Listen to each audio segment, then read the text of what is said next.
Hello and welcome back to Pandemic Playground with Dave.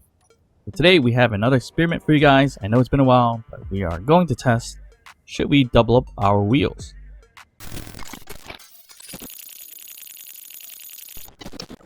Alright, so we're back with experimenting with space engineers, and we kind of want to answer the question, can we double up our wheels, or is there purpose for it, why we should do it, whatever the case is. I just thought about it as I was just driving around and saw some trucks with double wheels. Like, hey, does that work in space engineers as well? So I don't know much about trucks, to be honest, and I could be wrong, but I thought they would do double wheels to share the load on each tire and also kind of create a little bit more width. So let's just get started. And basically this is our generic Rover, right? 4 wheels, left, right wheels, and only with steering left, right in the front. Of course, you can do steering in the back in Space Engineers if you want to, but I have them turned off right here. So here's your generic Rover, just a seat, couple blocks, battery, and wheels. And it drives perfectly fine. And I thought about doing double wheels, and here's an example. Not the greatest looking thing. It's the same length of a Rover, but of course the width obviously is a lot bigger. But is there a reason why we should be doing this way? Should we build double-wheeled Rovers? Is it necessary? What might be some of the purposes here? I'm just going to dive into some of it and not too much in detail in some ways, but it drives actually pretty nice, to be honest. It does force me to make a wider width Rover. I usually make a really thin Rover for whatever reasons. And then here we have opposites attract here. Your left and right, or your left and right on the left side, and your right and left on the right side, if that's not confusing enough. And this thing drives actually surprisingly pretty well. As you see here, it's only the front that's going to do left and right. And stopping power, everything, it's not too bad. So should we be doing it this way? If we're making a large size small grid Rover, should we do it this way? And in some ways I'm inclined to say yes, and it looks pretty cool this way. I'm a little bit worried about the length of it right here, where it's going to kind of tilt over a little bit. So obviously the next aspect would be to kind of make it like this, which is completely not that great looking. But once again, same aspect, left and right turning in the front. And this thing drives just as well as the other one, except you have less chances of probably rolling it over, I think. Alright. And then of course, obviously, if you had the room for it, I didn't have the room for it in this one on the lengthwise, but you'll see here we just added an extra one right in the middle, and that's gonna give us a little bit more stability as well. So I didn't change the steering on here, unfortunately, but it's gonna act the same way as the other one. So is there a purpose of doing it this way? I honestly think, look wise, I like this for the most part. This one is a little crazy, but that actually kind of works out still. Another good thing about having double wheels like this, if one gets knocked out, like we take this one off, we still have the inner one running. Or if this one breaks off, we have the outer one running. So that's one pro, I guess.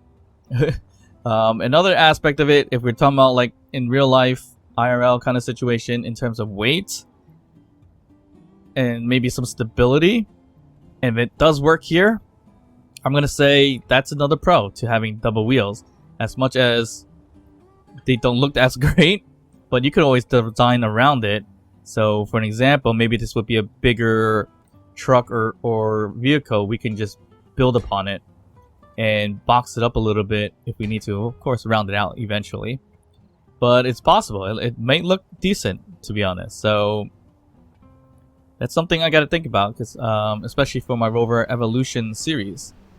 And when we're talking about weight distribution, we did a little bit of a example right here. So we took the basic Rover that we had, add a whole bunch of heavy batteries here, and see how much it weighs it down. And of course, everything on here, all the wheels, I left on default. So everything's default: steering, power, strength, height, offsets, friction. I left all that alone. I didn't touch it. That's all default. And I added 6 rows of batteries going 5 up, basically. So a whole bunch of weight there. So how I'm gonna do the kind of calculations of weight distribution on here, Well, obviously we don't have much to go by, but I guess we can go by a prison suit because it does have stripes. So if I'm measuring from here, right there, it's basically taking this line right here. So right by right, it's dipping lower than my armband thingy right there, right? So that's one way to tell the control or the default. So if we're looking at, I'm gonna skip these two and look at the 6-wheeled Rover right here. We're gonna do the same thing. It's roughly the same. I think it's a little bit higher, just a smidge, right, from the armband thing. And then if we look at our double wheel system right here, it's actually much higher. So it looks like the aspect of sharing the load with the wheels here actually works out pretty well. You see, we're probably 2 lines above the stripes, so we're like right around here. Sorry, you can't really see it. But you're two lines above right there, and that's actually not that bad. So 2 black stripes above the wristband thing.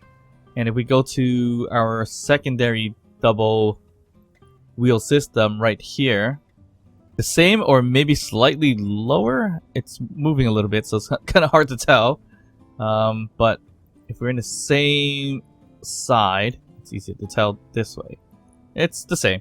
Yeah, it's hitting the tip of the black stripe on top. So double wheels does have some merit when it comes to weight. So that's pretty interesting. Driving, of course, is probably going to be the most painful part of this experiment. So our 4-wheel system, driving this top-heavy machine, it's got good width, but being that top-heavy, probably not an ideal thing. It's going to tip over, like right there. It's almost going to pop a wheelie soon, basically. And then if I stop fully, we're going to end up tipping over that way. So that's the bad part of this whole system here. The basic system with the top-heavy weight on a regular 4-wheel system. What's going to happen if I try it with the other ones? So if I try it with this one, the double wheel system going inwards against each other, it drives pretty well. Again, I left everything default, so you don't have to worry about the settings and everything like that. Of course, we can adjust the 4-wheel Rover. Yes, we can adjust the back wheels a little more in strength to make it not as heavy on the bottom, but that's not part of the experiment and test. So let's just say, for an example, if all wheels are the same, that's what we're testing here. So how well does this drive with the top-heavy system? Not bad, not as good either. So it looks like it's got enough power to really push it forward, and if we stop fully, it's gonna do the same thing. So not good in that aspect. But of course, it's because it's top-heavy. What are you gonna do about it? But it did give us more speed forward and acceleration, I think. Did it? It kind of seemed like it did. So if I push this one forward, yeah, look at that. Oh, the other vehicle actually didn't do that. This one is doing that. It's doing a wheelie. The other system did not do the wheelie, so that's interesting. So there is quite a bit of a difference when you create a Rover with a W wheel like this versus that way, for some reason. So let's just grab this guy again, just to double check. Maybe I tapped it instead of getting it started as quickly as possible. So just for an example, we're just gonna do it again. We're gonna pop it in 3, 2, 1. No, it does the same thing. Okay, I tapped it. So that definitely isn't a good sign for that. And I'm sure if I did it with the original Rover, it might do the same thing. I think I was being careful and I tapped the speed instead of going full force. So in 3, 2, 1, full force. Actually, no. It's not going to fall down. Why? Because it doesn't have the speed or acceleration to really push it out that way. So that's an interesting aspect we got to think about if we're going to build double-wheeled Rovers like this. So what about this one? I'm just going to make a copy of it really quick so we have an example. I don't have to repeat it again. So this one, let's see. Full speed. It does the same thing. So that's interesting. And of course, if we tapped it, we'll gain enough speed here.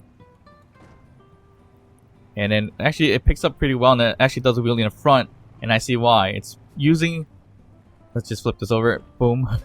It's using the middle wheel and the back wheel to get the acceleration. Can you and should you ride a double wheel system if possible? If you had the space to do it to make it look better, sure, why not? I think in my Rover evolution, just by discovering this, I might actually have a design to play with that's gonna do this, so it can carry a large load, and it also can pick up some acceleration, because we're gonna probably have to traverse a lot of terrain and mountains. So this is a good test for that series, and I think that's the way we're gonna go. So yeah, so the answer for this quick little experiment, nothing too serious. Should you build double-wheeled Rovers? I would think yes, if you can make it look nice, and if you need the acceleration and weight distribution. But if you didn't need it, 100% not necessary. There is definitely no need for a Rover to have that many wheels, or that many wheels on the sides, when you can actually make it longer and add the wheels to make it decent. Should we do it? I mean, I think I'm gonna do it for Rover Evolution. So stay tuned and see how that Rover is gonna turn out eventually. Alright, so it's not the most technical experiment, but just want to showcase what I might be doing for Rover Evolution. So it looks like everything's going well, and it looks like an ideal thing to do. So of course, if you enjoyed this experiment, hit that thumbs up, like the video, subscribe to the channel, comment below, and I'll see you guys next time. Bye.